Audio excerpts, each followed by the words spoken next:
As we inch closer to the December signing day, we take a pulse check on a few available Top 247 targets and tell you where they'd fit best.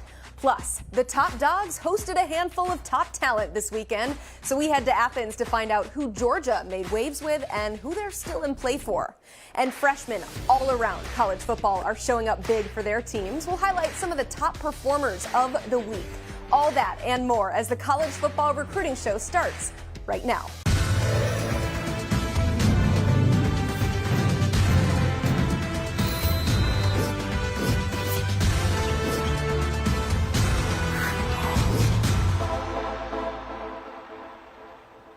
Alongside the coach, Carl Reed, filling in for Blair Angulo, I'm Emily Proud. A reminder to submit your questions in the chat. The only way you can access said chat is by subscribing to the 247 Sports YouTube channel. Also, one more request. Please hit the like button so we know that you're watching. Carl, we are watching what's happening with the transfer portal, already seeing movement. Boise State wide receiver Eric McAllister is the latest big name to jump in. So, in a month, it's going to be chaos. What do you anticipate this December winter portal window is going to look like? Madness. Same as it's been the last couple of years. Guys are already doing back channel fillers to see what their stock is going to be in the portal. Guys are going to try to up NIL deals. Some guys are going to be looking for more playing time. A bunch of coaching movement also will be on the horizon. The transfer portal really has superseded National Signing Day as one of the most anticipated days in college football season. We will certainly be talking about both on this show because transfer portal recruiting is still recruiting. Let's hit some headlines from the world of recruiting. Let's start with five-star wide receiver and LSU commit DeCorian Moore visiting Oregon on Saturday. He watched the Ducks hang 63 on Cal at home. Dan Lanning and company still working on flipping the #1 player in 2025 from the state of Texas. So what kind of athlete are they fighting for? You're fighting for a tremendous athlete, a guy that has great body control, which a lot of young receivers don't have. Incredible hands, high points the ball, goes and gets it when it's up in the air, runs away from defenders in a great way. I think that he's an explosive athlete, and anybody who gets him is going to be happy. Oregon is still in that fight, committed to LSU, but one thing about signing and recruiting, you never know what's going to happen. Expect the unexpected. All right, we already seeing a decommitment from the 2024 class. That's wide receiver Courtney Crutchfield. He's no longer committed to Arkansas, so now the #1 player in that state is crystal balled toward Mizzou. What could he add to this already strong Tigers class? He would add a tremendous red zone finisher to an already strong receiving corps that Mizzou would be returning. Luther Burden obviously has been box office all season, but if they can somehow figure out a way to land Crutchfield, that gives them another big body that can go up and get the ball in the red zone, and you can never have enough of those type of guys in the SEC. Yeah, Mizzou quickly becoming wide receiver U. We got another crystal ball. This one for the #10 player in 2025, corner Devin Sanchez. Our Bucknuts insider Bill Kurlick likes the Bucks, or the Bucknuts in this one. What do we need to know about him? So many Buckeyes going here. Oh my goodness, 6'3", huge, great length. He can move his feet, he can cover, he can move laterally, can go in and make an instant impact in college, not only at corner because he can play man and he can play zone, has a tremendous slide technique. He could also, because of his size, line up and play a lot of nickel. So he's going to give Ohio State a lot of versatility if they get him and they land him. All right, 2025, we'll keep an eye on that. It actually happened. USC firing defensive coordinator Alex Grinch over the weekend, and then moments after that move was made, they landed one of the best corners in the 2026 class, Madden Riordan, announcing his commitment to the Trojans. It's a little early. He's a 2026 guy, Carl, but what does this mean for USC? USC is a national brand.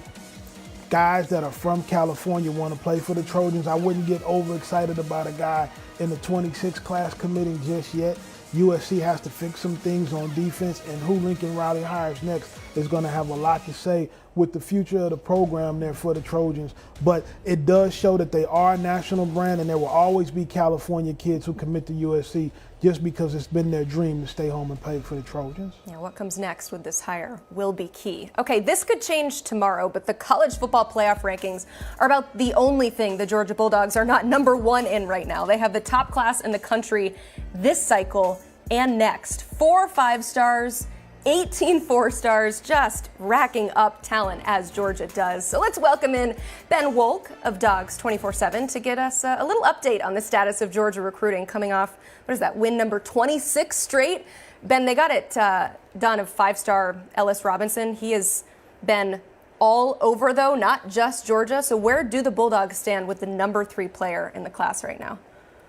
I think there was a big collective sigh of relief in Athens this weekend when Ellis Robinson returned to campus for a visit. His IMG Academy team had a week off. He had an opportunity to get to Athens. He's obviously been to a couple other visits, Miami most notably recently. And I think that there wasn't concern in Athens necessarily. I think that Georgia has felt pretty good about holding on to Ellis Robinson, but we know how crazy recruiting can get this time of year. And so anytime you've got a committed player that's been in the class for as long as Ellis has been, and he takes a visit somewhere else, it makes you raise your eyebrows a little bit. I think getting him back on campus this weekend, he got to spend some time with some of the other defensive backs that Georgia has committed, with DeMello Jones, with Andre Evans, who they recently flipped from LSU. And so because of that, I think Georgia has really positioned itself well to close out down the stretch with Ellis Robinson. Not to say that other teams like Miami aren't going to give their fights all the way up till National Signing Day, but I like where Georgia is right now coming off this visit. Being 4-star wide receiver and NC State commit Terrell Anderson took an official visit to Georgia this past weekend. He also did an unofficial visit against Kentucky. So there seems to be some smoke here. What are you hearing in regards to Anderson possibly flipping his commitment? This was definitely one of the 2 or 3 more interesting visits that happened in Athens this past weekend. Like you mentioned, he's committed to North Carolina State right now. He took an unofficial visit to Georgia for the Kentucky game in October. He was back for his official visit over the weekend. He has not taken visits anywhere else up to this point. So as of right now, I would say that Georgia is the lone competitor to that North Carolina State commitment. I think that there was some buzz or possibility that he might flip that decision this weekend. That did not happen. All indications are that things are going to take their time with Terrell Anderson leading up to National Signing Day.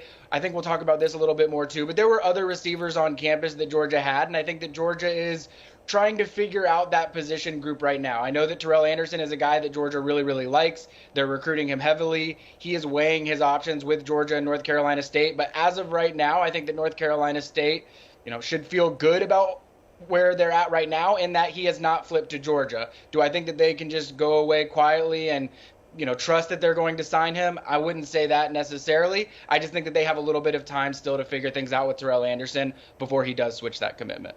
It's hard to rule out the back-to-back national champs, but it sounds like from what you've said that they're the only flip candidate for Anderson. Meanwhile, 4-star athlete Cameron Michael, a lot of candidates for him. It kind of sounds like maybe Tennessee and Colorado are in the driver's seat of this recruitment right now, but after this visit weekend, how's Georgia feeling about the in-state prospect? Well, I think the really intriguing element of Cam Michael's recruitment with Georgia specifically is Georgia was really the last school to start recruiting him as a wide receiver. He's been an athlete his entire recruitment. He plays quarterback for his high school. Georgia has really viewed him as a defensive back for most of his recruitment. Most of his communication has been with Will Muschamp and Fran Brown. So obviously Georgia has liked him on the defensive side of the ball. Meanwhile, most other schools have either recruited him both ways or exclusively as a wide receiver. And as his senior year is worn on, Cam Michael has verbalized to all of these staffs, I would prefer to play wide receiver at the next level. And so I think getting him back on campus this weekend was really important because Georgia needed to have those conversations with him about, we do want you as a wide receiver. We have looked at you as a defensive back in the past, but you are someone that is such a talented athlete. We want you in this 2024 class. And so he spent a lot of time with Georgia wide receivers coach Brian McClendon over the weekend. I think that Cam Michael, who will make his decision on Thanksgiving Day, November 23rd, he actually just put that out last night. I think that his decision and the fact that he's an in-state guy for Georgia at wide receiver probably plays a little bit into the Terrell Anderson decision as well. And just, spots are tight this time of year, and I think Georgia has to figure out what's available and what's not still available at the wide receiver position in the 24 class. Ben, let's look ahead to the class of 2025 as 3 of Georgia's top prospects were on campus. 4-star offensive tackle Juan Gaston, 4-star cornerback Jabari Antoine, and 4-star D lineman Jalen Wiggins. It's certainly early in the process, but you spoke to these guys. What did they have to say about being on campus at Georgia? Well, in Juan Gaston's case, he's one of the top offensive tackle targets for Georgia in this cycle. He's an in-state guy, and pretty much everybody wants him. I think the most remarkable thing about him making this visit was this was not in his plans. He had a very specific schedule of games that he wanted to attend this year, and he was going to be at Georgia next weekend. He ended up scratching a Texas visit that he was going to take last weekend to go to the Georgia-Missouri game. That's obviously notable, and he does plan to be back in Athens this upcoming weekend for the Ole Miss game as well. So, again, really early for him, but as a guy that is being recruited as heavily as any offensive in the country, really important for Georgia to get him on campus once and likely twice in back-to-back weeks. With Jalen Wiggins, he's a defensive lineman from Tallahassee. The Florida schools are going to be major factors in this recruitment. Being from Tallahassee, you would think that Florida State might be the factor to land Jalen Wiggins, but he's a guy that Georgia really, really, really likes as a 5 technique defensive lineman in the 2025 class. He was on campus late into the night on Saturday night after the game, spending time with Trey Scott, spending time with Will Muschamp, Glenn Schumann, even got some time with Kirby Smart as well. He's someone that I think Georgia really, really likes. And again, too early to say whether I think Georgia will land Jalen Wiggins, but definitely someone that Georgia is in the mix for, and I suspect will land an official visit at some point next year. The last one on that, Jabari Antoine, he's a defensive back from Louisiana. We know how those go. It's really hard to pull them away from LSU, but Georgia's going to put up its fight to do so. Like with Jalen Wiggins, this is a guy that got on campus for the first time this season and spent a lot of time with Georgia coaches after the game. I believe he stayed overnight until Sunday as well with his family. He's going to put out a top 5 some point in December. Georgia's definitely going to be in that group when he does so. But again, whether or not Georgia's able to land him will probably be decided next summer when most of these guys end up taking their official visits in June. I hate to ask you this because you just said it's too early with all of these guys, but I want to ask you about a 2026 prospect. Speaking of early, the number 6 player in that class, offensive tackle Jackson Cantwell. He is from Missouri, but was in Athens this weekend to watch both his hometown school and the Dogs. So what did he think of that experience? Well, Jackson has a special place in my heart because both of us are from Nixa, Missouri, and not many people know where Nixa, Missouri even is. So him getting to Athens is huge because he's the number 6 overall player in the 2026 class. He's the number 2 offensive tackle. When you see him, it's pretty obvious why Georgia likes him. They have a type when it comes to offensive tackles, and it's just guys that are really, really big. As a sophomore in high school at 6'6", pushing 6'7", already pushing, over 300 pounds. He's a guy that Kirby Smart and Stacey Searles are really, really going to like. He camped with Georgia over the summer when he picked up his offer. This is his first game visit back, and he said that, he hasn't been to a ton of games yet, but it was as good as any game environment that he's been to this year. I know that's someone that Kirby Smart and Stacey Searles are going to be on very adamantly over the next 2 years, and someone that I expect Georgia to be very much in the mix for all the way throughout that recruitment. Ben, I bet I can find somebody else at this desk that knows where Nixa, Missouri is. Carl, have you heard of it? Oh, I definitely know about Nixa, Missouri, and everybody in the state of Missouri knows about Cantwell. Both his parents, Olympic-level throwers. Dad, I believe, was a silver medalist. Cantwell is also probably the number 1 thrower of the shot putting the discus in the nation. I think he has some Olympic potential there. So, Emily, it will be interesting to see what happens with his recruiting going down the stretch. Certainly. He's getting started early and enjoying his visit to Georgia. We enjoy our visit with Ben. Thank you so much for being on the show. You can check out more of his work at Dogs 247 for all things Georgia, recruiting, football, analysis, all of it. Make sure you are locked in to dogs247.com. Well, on this show, we do our very best to highlight guys who could make an impact as freshmen. And all across the country, college football rookies have been tearing it up. You're checking a highlight package of some of the guys we're going to spotlight here in our next segment. And we're going to welcome in our friend Chris Hummer because he highlights true freshman of the week throughout the season. We're joining him late in the season, but he is joining us now to break down this week's edition of that column. And Chris, you named Illinois running back Caden Fagan is your true freshman of the week, and I can see why. His stat line, eye-popping. 148 yards, 2 total touchdowns. In your eyes, what stood out about his performance? Well, the first thing that stands out is the dude is 6'3", 250 playing running back. Like, he's coming at you. Derrick Henry. The first highlight there was a screen pass on the outside. He did not get touched taking that thing to the house. He's got speed to go along with that size. And he had to do everything for Illinois on Saturday. He was the only healthy scholarship option available at running back for Illinois. He played 70 out of 71 possible halfback snaps. He had 89 rushing yards, 59 receiving yards. He was running away from people, as you see there. This is a dude. He was a 4-star prospect for Illinois for a reason. He dominated small school football, and he was one of the best high jumpers in the state despite his size. This is somebody that has the athletic profile and the size to be an exception throughout his career. And those around the Illinois program are just thrilled to have Fagan in their program. They think he's a future superstar, and he's been showing that the last 3 weeks with his first 3 career starts. Well, he's just the type of back that Brett Bielema loves to have in his offense, going all the way back to his Wisconsin days. His formula is big-time offensive linemen, huge running backs, and this kid is no different. Illinois lost a great back a year ago that's playing in the National Football League right now, and this guy has stepped in and picked up right where he left off. They have something to build around for the future for sure in that backfield for the Fighting Illini. Oh, yeah. You know, they love to run the ball in that offense. Carl, I want to point out another true freshman who stood out this week in your eyes, and that's Oklahoma wide receiver Nick Anderson. 92 receiving yards on just 3 catches. That is what we call efficiency. Why was his play so effective in this Bedlam game? Nick Anderson has been huge for Oklahoma all year. 20 catches, 497 yards, 8 touchdowns, 3 catches and 92 yards in the Bedlam game. He has found his way in this RPO offense that Jeff Lebby runs, and they are continuing to find ways to get him the ball in the RPO game. He's been a dangerous weapon for them, is not unwilling to go across the middle, can also stretch you deep. Great hands when he goes and attacks the ball. He has been a major addition to the Oklahoma Sooner offense this year.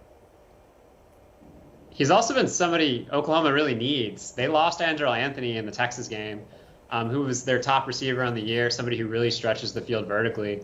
And Nick Anderson's filled that role ably. He's averaging 25 yards per catch on the season.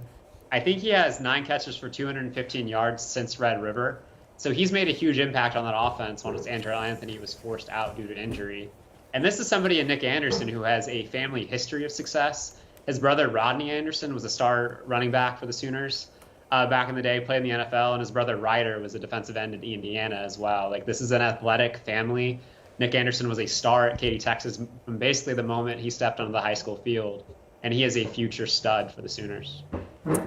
Speaking of studs now, our top running back in the 2023 class is certainly playing like it. C.J. Baxter has been kind of a good complement to Jonathan Brooks. He ran for a career-high 90 yards in Texas's overtime win against Kansas State. Chris, how has he been so successful in this Texas offense this year?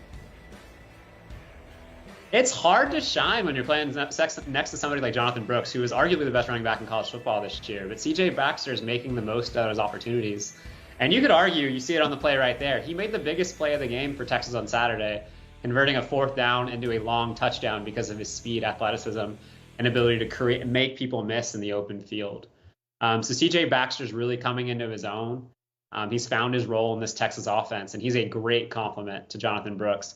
And Texas is going to need that running game coming down the stretch. Quinn Ewers is obviously hurt, so Texas is leaning even more on Jonathan Brooks and C.J. Baxter. Bijan Robinson to the NFL draft, you wonder how you're going to replace him. You don't do it with just one guy. C.J. Baxter has come in and brought a tremendous skill set. One of the upsides about playing for a coach like Steve Sarkisian is he can take each offensive player and put them in a position to do what they do best when they touch the football. Incredible play design built by a kid who's also ready to play and ready to take advantage of his opportunities. It's no wonder he had a big game this past weekend. All right, if you're enjoying this conversation, I will take this time to ask you to please hit that like button. We love to see that number go up. It means that people are enjoying the content. I certainly am. Let's move on to another guy, Carl. Peter Woods. It's been a staple on Clemson's defensive line ever since he arrived in Death Valley. What makes him such a fit on that defensive front? Well, Emily, every time everybody watches football on Saturday, they think quarterbacks, receivers. We got these running backs, but you got to look at the big fellas on the interior. Peter Woods has been a gap plugger, a hole filler. He's allowed linebackers like Trotter behind him to make huge plays because he's keeping them clean. He was a mountain to move for Notre Dame this past weekend. He was very disruptive all game. This is a big-time interior defensive linemen. Clemson has a gem in this one. Absolutely. It's really rare, too, because Carl, I'm sure, would tell you, for a defensive tackle to come in right away and play as a freshman. They are not often ready to play from a size, strength perspective. And Peter Woods has been a contributor from the moment he stepped on campus. And he's not just plugging holes, he's creating pressure. He had a career-high 3 pressures against Notre Dame on Saturday, and that's one of the best offensive lines in college football. So Peter Woods is making plays both in the run, and he's penetrating downfield when asked to and when he needs to. So this is somebody that's a future star for Clemson. I keep saying that because there are so many future stars we're discussing. But Clemson has the best 1-2 true freshman combo defensive lineman in the country when you pair Peter Woods with TJ Parker. So the future is super, super bright for that Clemson defensive line. Yeah, you said it's tough to transition from high school to making an impact. I feel like especially at a place like Clemson where they have a historically strong defensive line. But Peter Woods is doing just that. One more guy to highlight, Florida safety Jordan Castell. Chris, he's probably not a guy a lot of people know all that well, but what stands out about his play? The Gators have leaned on him since pretty much the first game of the season. He started all but one game this year, and he just had his best game of his career on Saturday against Arkansas. He led Arkansas with 11 tackles. He also got his first career interception. It was a great play out of center field. He just came across, as you can see in this play, and undercut KJ Jefferson's throw. He had an awesome game, and he's been excellent all year, both in coverage and against the run when asked to play. And he's a big part of what's been a really impactful true freshman class for Florida. Maybe Florida isn't winning the way a lot of fans would like them to, but with guys like him, Kelby Collins, Eugene Wilson, all making an impact, there are a lot of really bright spots for Florida when you look forward to 2024 and beyond. One of the toughest things to do, guys, is play as a true freshman. One of the toughest places to play as a true freshman is in a conference like the SEC. And he came in and made play after play against Arkansas. He's been one of the bright spots for the Florida Gators all season long. And although they want more wins right now, you need players like him that are ready to come in and make an impact, and you build your future and your core around guys like that. He's going to be a mainstay in that Florida defense for the next 2 years after this one. He probably gets his call to the NFL a little early and doesn't make it to year 4.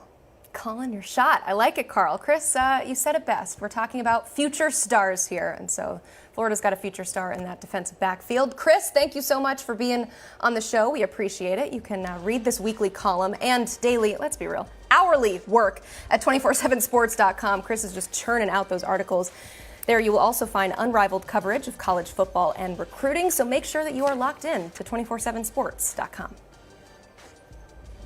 And now it's time for Fits for Big Uncommits. It's a twist on an old classic. It's Fits for Big Uncommits. We're not sure if that's a word, but we are focusing on guys who are uncommitted and some potential good fits for them. Let's start with a guy that we've already talked about extensively on this show, and that is Cameron Michael.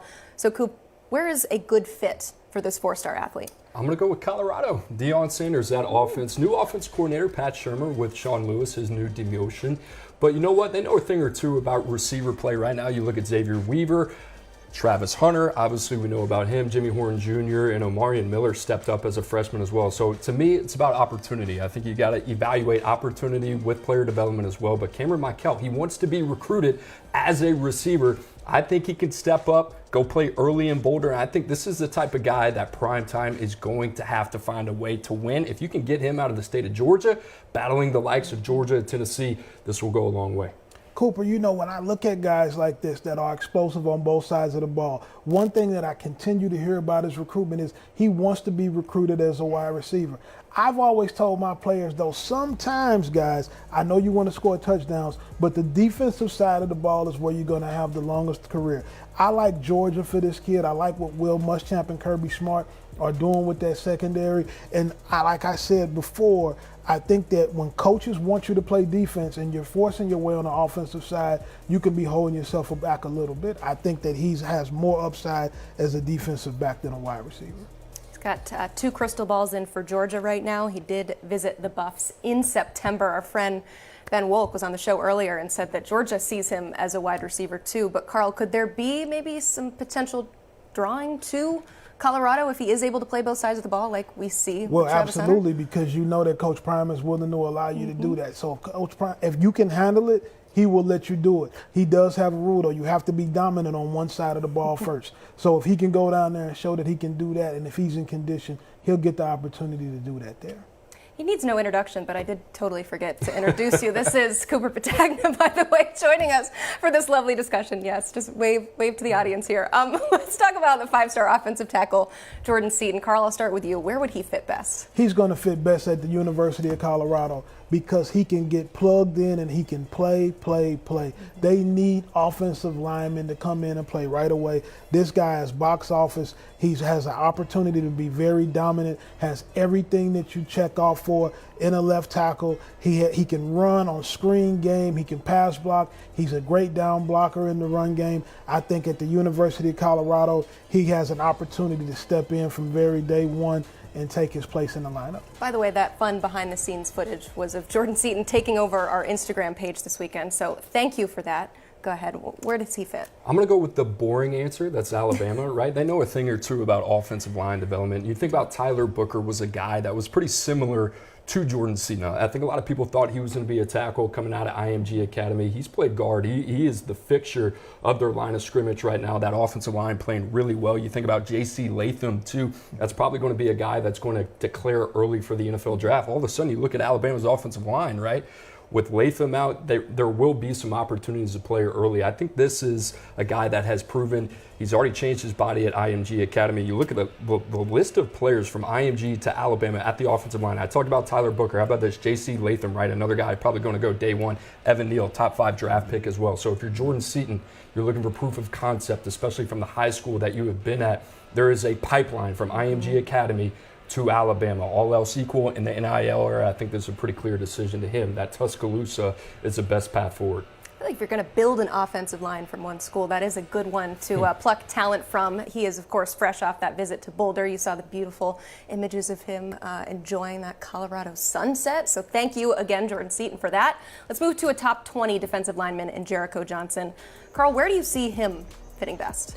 I see him fitting at Oregon because he can plug the inside. Defensive line coach Tosh Lapoy, Dan Lanning is a great defensive-minded coach in himself. He brings a skill set that they need in their defensive line room, from the ability to play one gap and two gap schemes when you have an anchor like this in the middle of your defense. I think Oregon is a tremendous fit for Jericho Johnson. I'm going to follow Coach here, right? Big bodies are hard to find on the defensive line, especially on the West Coast. And you think about Oregon, they're going to lose a couple of them as well. Casey Rogers, Taki Taimani, Keon Ware-Hudson. Those guys are really hard to find, and I love what Oregon has done on the defensive side of the line of scrimmage. You think about 5-star Aiden Breland, you think about Elijah Rushing as well. Jericho Johnson is a little bit different of a body. He's a nose tackle, right? So a guy that's probably only going to play 2 downs. This would be a huge win for Oregon. You talked about it, Dan Lanning. He's got it cooking right now. He's got the heater in terms of defensive line development, front 7. I think they're building it a little bit differently than everybody else on the West Coast. I think Jericho Johnson would be a beautiful fit in Eugene. Yeah, you said that style of play is hard to find. They've found a lot of great defensive linemen for Oregon, and that would just be an absolutely stacked class. I know for a little bit we're kind of rooting for that to happen, just to see the nastiness on that defensive line for Oregon. But we'll see where Jericho Johnson ends up. How about top 247 athlete Daniel Hill? Coop, where do you see him fitting in? I'm going to go South Carolina, right? And this is more need fit in terms of South Carolina and Shane Beamer. They missed Jaheim Bell a lot, who transferred to Florida State over a year ago. And you think about South Carolina, you think about their inability to rush the football. They are 125th in the country right now. They're averaging less than 86 yards per game. So you can go to Alabama, you'll have Jamarian Miller, and you'll have guys like Justice Haynes that you are going to have to play behind, and you'll have to sit. That's not going to be a bad decision. But right now, South Carolina, Shane Beamer, they need some playmakers. I talked about Jaheim Bell hurting that offense, him not being there, now being at Tallahassee. I think Daniel Hill, he has a tremendous versatile skill set. He can do a lot of different things, very talented as a receiver as well. I think he'd be a fun fit in South Carolina. I like Daniel Hill going to the Crimson Tide. Coop, I'm going to push back on you a little bit. I think that he has a dynamic skill set as well that can be used for multiple things in that offense. But if you're going to play the running back position primarily, if he turns into that, Alabama has shown you time and time again that they have the formula to produce back after back after back. And they watch the amount of carries you get, which is great for your development going to NFL for the position that has the shortest term in the NFL career. Just like you guys, the crystal balls are split right now. Alabama has 2, South Carolina has 1, so we'll see on him. We're going to move to the number 7 cornerback in 2024, Jamari Howard. Carl, he will commit on the 247 Sports YouTube channel on Friday, so we won't have to wait long to figure out where he's going to fit in. But if you were picking right now, what's the program for him? Florida State for this guy. Mike Norvell is doing such a tremendous job recruiting when you think about getting other guys like KJ Bolden, another guy that's a defensive back with a multifaceted skill set, can cover, can come up and tackle. These young corners are tackling more, Coop, than what corners back in the day like to do, getting involved in the run game. I think that this is a tremendous cover guy. Florida State, I think, is the fit for him. I like Florida State here, too. I mean, I think Randy Shannon's done a tremendous job. You also got to give Patrick Surtain Sr. a lot of credit as well. You look at Florida State, what they've done in their secondary. Edwin Joseph last year, Quindarius Jones as well, Conrad Hussey, late flip from Penn State. You add in a guy potentially like Jamari Howard. You see it 6'2", 175 pounds. He's going to need a little bit of time, but I think that's the blessing of going to a place like Florida State. A lot of talent in that defensive back room. He can sit, develop. I think this is a guy, he's got a top 50 type of skill set if it all comes together. Jamari Howard is a name that we really like a lot. It's all about fit for him, so I think that place is going to be really important. 3 crystal balls in for Florida State. Again, we will find out on Friday right here on the 247 Sports YouTube channel. You guys have been asking such wonderful questions. We're going to answer a couple because Coop's sitting in the hot seat, I'll call it. Andre wants to know, who's the best recruiting class that's not in the top 20?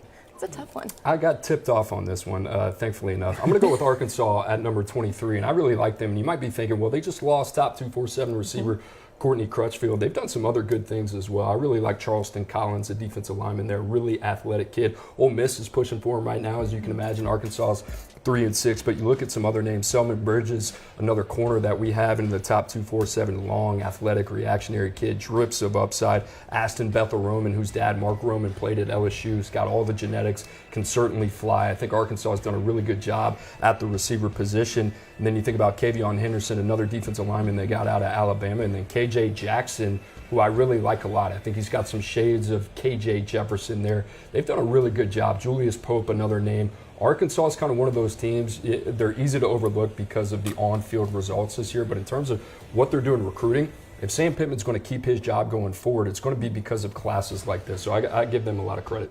Coop, a question we got for you is, what do you think of the international recruits at the NFL Academy?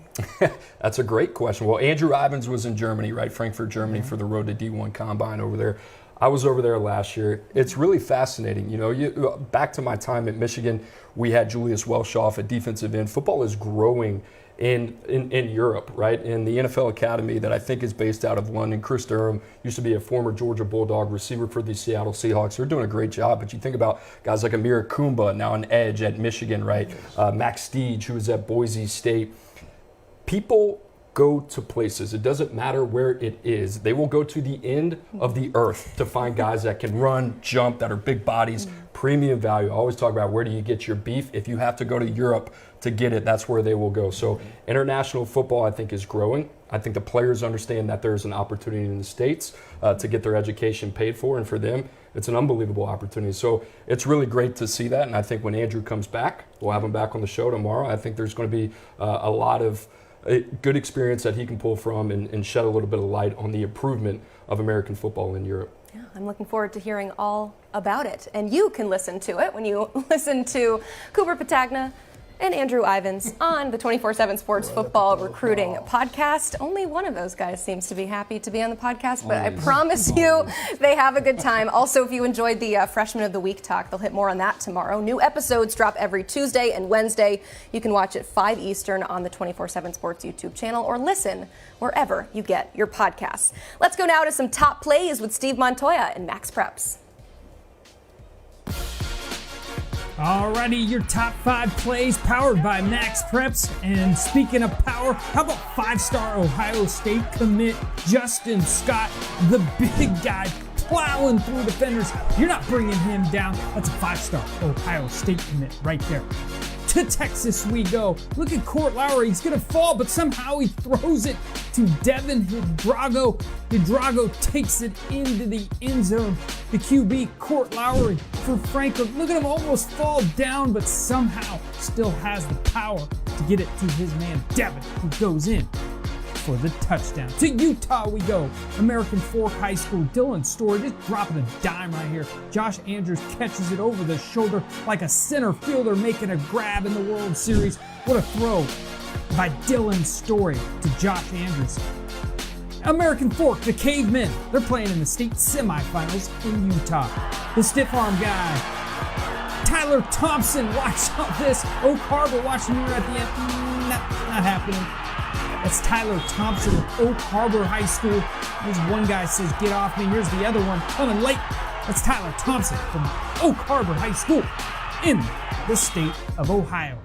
The top play, we're going back to Texas. Look at Marcus Luingo here, the quarterback. Speaking of stiff arm, there's one off the back foot to his man, Carlos Luna. Luna grabs it with one hand in the back of the end zone, keeps his feet in. Yes, that's a touchdown. Look at this Patrick Mahomes type throw. What a grab there by Carlos Luna. That's the top play this week on Max Preps. Top 5 plays. Thank you again to Steve Montoya for those great highlights. You can check out maxpreps.com for all things high school football. They have rosters, stats, intel, everything you could need. You can find it all at Max Preps.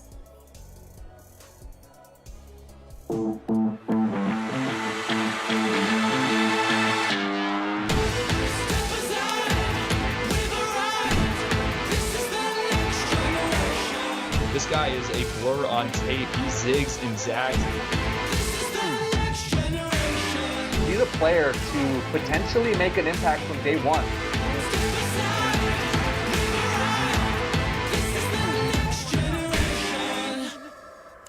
Our very first two-time recruit of the weekend is 4-star Utah quarterback commit Isaac Wilson. And our reasoning is pretty simple. He threw for just under 200 yards and a touchdown, but then he also racked up 204 yards on the ground and added a rushing touchdown. In doing so, he became the second quarterback in Corner Canyon history to run for 200 yards, and he became the school's all-time leader in both passing yards and total offense. Carl, I think that makes him pretty worthy of this honor, right? Absolutely, Emily. When we look at dual threat quarterbacks, most guys either can run really well, but they can't throw that good, or they can throw, and they're not really as athletic as it may come across. This guy is excellent in both, can hurt you dropping back passing, can hurt you throwing on the run, and can just pull it down and do direct runs at you. He's the total package as a quarterback. He's going to keep Utah trending up for the next 3 to 4 years.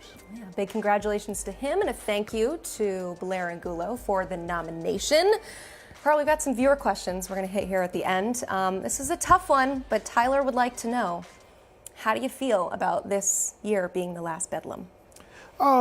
I don't like it. You know, one of the downsides, or what we call unintended consequences, when you expand college football, playoffs, conference realignment, is that we lose some of the traditional rivalries in football. I think it's unfortunate that we won't see Oklahoma and Oklahoma State again. It's devastating to the people in that state. I've been to a Bedlam game before, and I mean, it's one of the greatest experiences that you'll ever have.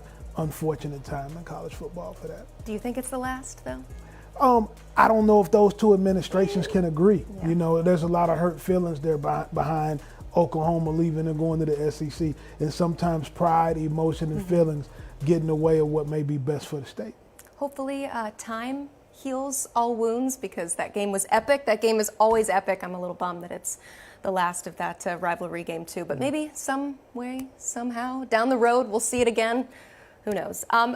A big heads up, because this weekend, Commit HQ will be rocking and rolling, as we always do, right here on the 247 Sports YouTube channel. You can watch 2 live commitments. The first one is Jamari Howard from the 2024 class. We talked about him. The Top 247 player will pick from 5 finalists. You've got Florida, Florida State, Maryland, Michigan State, and Rutgers. You can watch that all go down Friday at 11 a.m. Eastern. Then on Sunday, from the 2025 class, it's the number 22 player in the cycle, 5-star edge Zion Grady. His finalists are Florida State, Georgia, Auburn, and Alabama. You can watch it right here on the 247 Sports YouTube channel at 4 Eastern on Sunday. Carl, your first time co-hosting, real quick, how do you think it went? I think it went okay. We're going to continue to talk about great players. Emily, you always make it easy. Coop, Chris Homer, all the guys. Great show. You're the best. First, but certainly not the last. Thank you for being here today. Thank you for watching. Hit that like button one more time on the way out if you have not already. For Carl Reed, I'm Emily Proud, and this is the College Football Recruiting Show.